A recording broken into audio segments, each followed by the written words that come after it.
আপুনি চাই আছে দ্য মৰ্নিং শ্ব' আৰু দ্য মৰ্নিং শ্ব'ত আমি আপোনাক জনাই আছোঁ মিছন অবৈধ স্বামী। কেৱল অবৈধ স্বামীয়ে নহয়, বাল্য বিবাহত জড়িত প্ৰতিজন লোককে গ্ৰেপ্তাৰ কৰাৰ ব্যাপক অভিযান আৰম্ভ কৰিছে অসম আৰক্ষীয়ে। ৰাজ্যৰ ইমূৰৰ পৰা সিমূৰলৈ প্ৰতিখন জিলাৰ থানাই থানাই এতিয়া ভিৰ গ্ৰেপ্তাৰ হোৱা লোকেৰে, আটক কৰা লোকেৰে।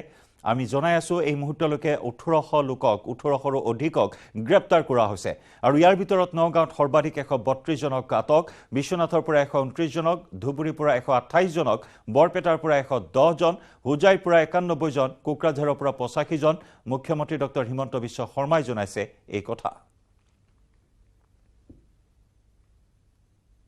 ৰাতিপুৱা 8 বজালৈকে 1800 ব্যক্তিক গ্ৰেপ্তাৰ কৰা হৈছে আৰু দিনটো চলি থাকিব নেক্সট 3-4 ডেজত। আপোনালোকক ডিটেইলছ মই ডিজিপিক কৈ থৈছোঁ। ডিজিপিয়ে আজি গধূলি প্ৰেছ কনফাৰেন্সত আপোনালোকক ডিটেইলছ ক'ব, কাৰণ মোৰ লগতো ডিটেইলছ নাই, কিন্তু এইটো বাই ইভিনিং এটা ক্লিয়াৰ পিকচাৰ ইমাৰ্জ কৰিব যে কিমান এৰেষ্ট হৈছে বা কিমানক আমি একশ্যন লৈছোঁ, কিমান কোন জিলাত কিমান হৈছে। গধূলি আপোনালোকক ডিজিপিয়ে জনাব। এইবাৰ আমি হোজাইৰ খবৰ ল'ম। হোজাই দ্বিতীয়খন জিলা য'ত সৰ্বাধিক গোচৰ ৰুজু হৈ আছে। ধুবুৰীৰ পিছতেই হোজাইত বাল্য বিবাহৰ বিৰুদ্ধে ৰুজু হোৱা গোচৰৰ সংখ্যা সৰ্বাধিক, অৰ্থাৎ দ্বিতীয় সৰ্বাধিক হ'ল হোজাই। হোজাইৰ তথ্য আমাক জনাবলৈ পোনপটীয়া সম্প্ৰচাৰত আমাৰ সৈতে সংযুক্ত হৈ আছে আব্দুল হাকিম। আব্দুল, কি খবৰ আছে আপোনাৰ হাতত? বৃহস্পতিবাৰে নিশাৰ পৰা চলোৱা এই অভিযানত 91 জনক ইতিমধ্যেই আটক কৰা হৈছে। এই অভিযান কেনেদৰে চলাই থকা হৈছে এইখিনি মুহূৰ্তত?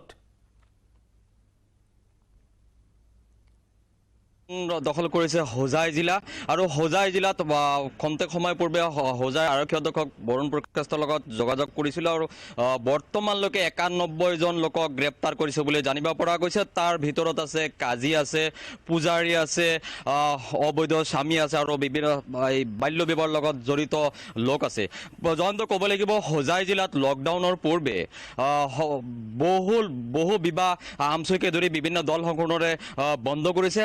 আমচুৱে ব্যাপক ভূমিকা লোৱা দেখা গৈছিলে লকডাউনৰ পূৰ্বে, আৰু তেতিয়া দেখা গৈছে একাংশ লোকে বাল্য বিবাহ বন্ধ কৰাৰ ক্ষেত্ৰত যেতিয়া আমচুৱে বা সাংবাদিকসকলে গৈছিলে টাৰ্গেট কৰি লোৱা দেখা গৈছিলে, আৰু যাৰ বাবে এক উত্তপ্ত পৰিস্থিতিৰ সৃষ্টি হোৱা পৰিলক্ষিত হৈছিলে। আৰু বিশেষকৈ ক'ব লাগিব হোজাই জিলা আমচুৰ সভাপতি আছে কবিৰ আহমেদ লস্কৰৰ পৰা জানিম বিভিন্ন ভাবুকিৰো সন্মুখীন হ'বলগীয়া হৈছে, হত্যাৰো ভাবুকিৰ সন্মুখীন হ'বলগীয়া হৈছে। কি ক'ব? পোনপ্ৰথমে আমাৰ আৰক্ষী প্ৰশাসনক ধন্যবাদ জ্ঞাপন কৰিছোঁ যে অতি কম সময়ৰ ভিতৰতে তেখেতসকলৰ দায়িত্ব পালন কৰি আছে। দেখা গৈছে যে বিগত দিনত আমচুৱে অসমৰ বিভিন্ন জিলাৰ সমান্তৰালভাৱে আমি হোজাই জিলা কমিটিও বাল্য বিবাহৰ বিৰুদ্ধে বিভিন্ন ধৰণৰ পদক্ষেপ হাতত লৈছিলোঁ। বিভিন্ন ধৰণে বিবাহ চলি থকা অৱস্থাতো বিবাহ ভংগ কৰিছোঁ, আৰু সেই সময়ছোৱাত বিভিন্ন ধৰণে ভয় ভাবুকি আক্ৰমণ পৰ্যন্ত আমাৰ বিষয়ববীয়াসকল, আনকি মই নিজে আমাৰ সাধাৰণ সম্পাদক সকলো আক্ৰমণৰ সন্মুখীন হ'বলগীয়া হৈছিলে।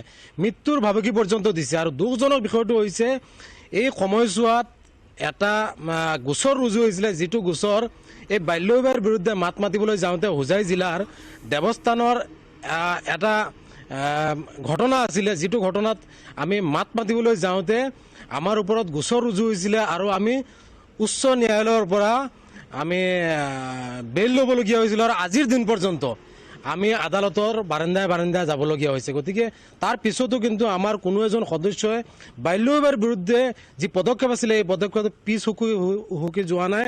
আৰু এই ক্ষেত্ৰত শেহতীয়াকৈ মুখ্যমন্ত্ৰী হিমন্ত বিশ্ব শৰ্মাই যি ধৰণে পদক্ষেপ লৈছে আমি শলাগ লৈছোঁ, আৰু আমি আশা ৰাখিছোঁ যে এনেধৰণে এই বাল্য বিবাহৰ লগত জড়িত থকা যিসকল লোক আছে, কাজী বা মুছলমান সমাজৰ মৌলবীসকল আছে, ইয়াৰ সমান্তৰালভাৱে পূজাৰীসকলো আছে। যিহেতুকে হোজাই জিলাখনত সংখ্যালঘু লোকৰ সংখ্যা বেছি, সেই ক্ষেত্ৰত বিভিন্ন সময়ত দেখা যায় সংখ্যালঘু কোৱাৰ লগে লগে মুছলমান লোকসকলক একাংশই আক্ৰমণ কৰাও পৰিলক্ষিত হয়। কিন্তু আমি বিভিন্ন সময়ত দেখা পাইছোঁ বা পূৰ্বৰ বিশেষকৈ আমি ক'ব লাগিব যে জিলা উপায়ুক্ত এছ লক্ষ্মণন থকা সময়ত বা আমাৰ মুখাৰ্জী যিগৰাকী SP আছিলে তেখেত থকা সময়ত আমি বিভিন্ন সময়ত এনেধৰণৰ মুভমেণ্ট দিছিলোঁ। সেই সময়ত দেখা গৈছে বা আজিৰ দিন পৰ্যন্ত বাল্য বিবাহৰ লগত একমাত্ৰ মুছলমানসকল নহয়, বিভিন্ন জাতি জনগোষ্ঠীৰ লোকে বাল্য বিবাহৰ লগত জড়িত থাকে। বিভিন্ন মুছলমান লোকসকলৰ বাহিৰে হিন্দু ধৰ্মাৱলম্বী লোকসকলৰ বিভিন্ন সময়ত দেখা যায়, যিটো অপ্ৰিয় হ'লেও সত্য যে পলুৱাই লৈ যায়, প্ৰাপ্তবয়স্কৰ পূৰ্বে পলুৱাই লৈ যায়, এনেধৰণৰ বাল্য বিবাহত জড়িত হয়। এই সকলো দিশতে আমি মুভমেণ্ট দিছিলোঁ, কিন্তু শেহতীয়াকৈ অসমৰ যি পৰিৱেশ দেখা গৈছিলে, যি সাম্প্ৰদায়িক এক বাতাবৰণৰ সৃষ্টি হৈছিলে, তাৰ পৰিপ্ৰেক্ষিতত আমি একমাত্ৰ মুছলমান সমাজত এই বাল্য বিবাহৰ লগত জড়িত থকা যিসকল লোক আছিলে আপোচবিহীন সংগ্ৰাম অব্যাহত ৰাখিছিলোঁ। দুখজনক বিষয়টো হৈছে আপোনালোকৰ জৰিয়তে আমি অৱগত কৰিব বিচাৰিছোঁ, বিগত দিনত 11গৰাকী জিলা উপায়ুক্ত আছিলে। অতি দুখজনক যে অসমৰ ভিতৰত দ্বিতীয় স্থান বাল্য বিবাহৰ ক্ষেত্ৰত হোজাই জিলাৰ নাম পোৱাৰ লগে লগে আমি আক্ষেপ প্ৰকাশ কৰিছোঁ। এইকাৰণে শেহতীয়াকৈ এগৰাকী জিলা উপায়ুক্ত আছিলে সাধনেক সিং।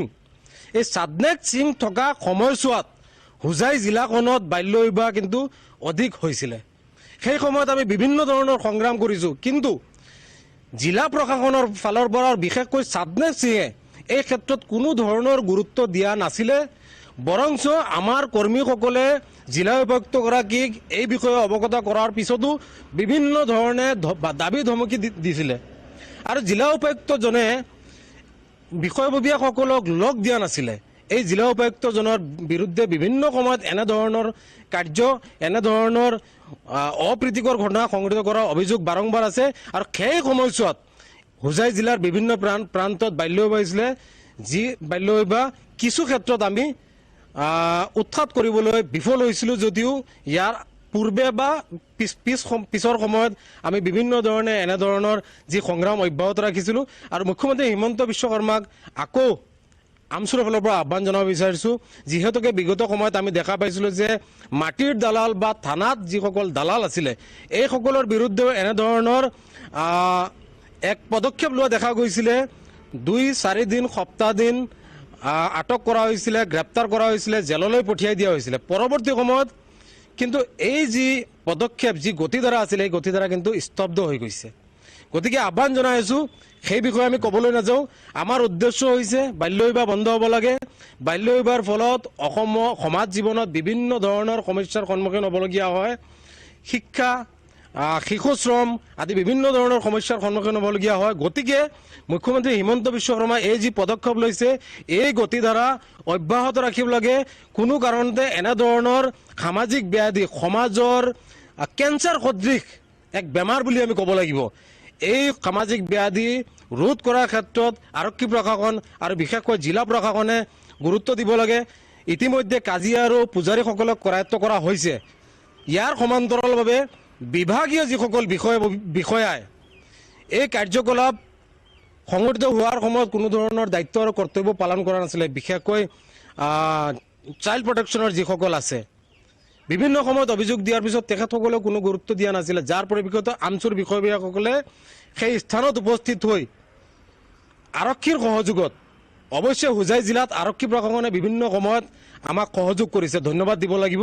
আৰক্ষীৰ সহযোগত বিভিন্ন সময়ত এই বাল্য বিবাহ বন্ধ কৰিবলৈ সক্ষম হৈছিল। বিভিন্ন ধৰণৰ আক্ৰমণৰ বলি হ'বলগীয়া হৈছিলে। গতিকে এনেধৰণৰ যিসকল বিষয়া আছে, এই বিষয়াসকলৰ ওপৰতো তদন্ত হ'ব লাগে। বিশেষকৈ আমি বাৰম্বাৰ ক'ব বিচাৰিছোঁ যে জিলা উপায়ুক্ত যিগৰাকী সাধনেক সিং আছিলে, এই সাধনেক সিঙৰ সময়ছোৱাত হোজাই জিলাখনত বিভিন্ন বাল্য বিবাহ হৈছিলে। এই বাল্য বিবাহৰ ক্ষেত্ৰত সাধনেক সিঙে কোনো ধৰণৰ গুৰুত্ব দিয়া নাই। এই জিলা উপায়ুক্ত যিগৰাকী য'তেই আছে, এইজনৰ বিৰুদ্ধে তদন্ত হ'ব লাগে। তদন্ত কৰিলে সকলো কথা ওলাই পৰিব। আৰু হোজাই জিলাত পৰৱৰ্তী সময়ছোৱাত এই অভিযান কি পৰ্যায়ত আগবাঢ়ি যায় আৰু কিমান লোক জালত পৰে আৰক্ষীৰ, সেয়া লক্ষণীয় হ'ব। আব্দুল, এই মুহূৰ্তত বিদায় জনাম আপোনাক। আৰু এনেদৰে বৃহৎ অভিযান অব্যাহত আছে ৰাজ্যৰ ইমূৰৰ পৰা সিমূৰলৈ, উজনি নামনি সৰ্বত্ৰে অব্যাহত আছে এই অভিযান। ইতিমধ্যে মুখ্যমন্ত্ৰীগৰাকীয়ে প্ৰকাশ কৰিছে যে নামনি অসমত 40% বিবাহেই বাল্য বিবাহ। গতিকে এই ব্যাধি উৎখাত কৰাৰ ক্ষেত্ৰত এই অভিযানে কি ভূমিকা গ্ৰহণ কৰে, সেয়া নিশ্চয়কৈ লক্ষণীয় হ'ব। পৰৱৰ্তী অংশলৈ যোৱাৰ পূৰ্বে পুনৰ লৈ চোৱা নীতি সমূহ বাণিজ্যিক বিৰতি। Biggest budget exclusive FM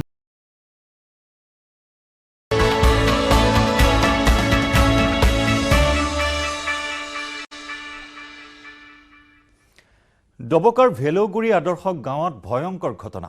জীৱন্তে অগ্নিদগ্ধ হৈ মৃত্যু হয় এগৰাকী মহিলাৰ নিশা শুই থকা অৱস্থাতে বাসগৃহত অগ্নিকাণ্ডৰ সূত্ৰপাত মৃত মহিলাগৰাকীৰ নাম সৰুমাই বৰা কি কাৰণত অগ্নিকাণ্ডৰ সূত্ৰপাত হ'ল সেয়া অৱশ্যে এতিয়াও পোহৰলৈ অহা নাই কিন্তু শুই থকা অৱস্থাতে জীৱন্তে অগ্নিদগ্ধ হৈ কৰুণ মৃত্যুক সাৱটি ল'লে মহিলাগৰাকীৰ পৰিচয় হৈছে সৰুমাই বৰা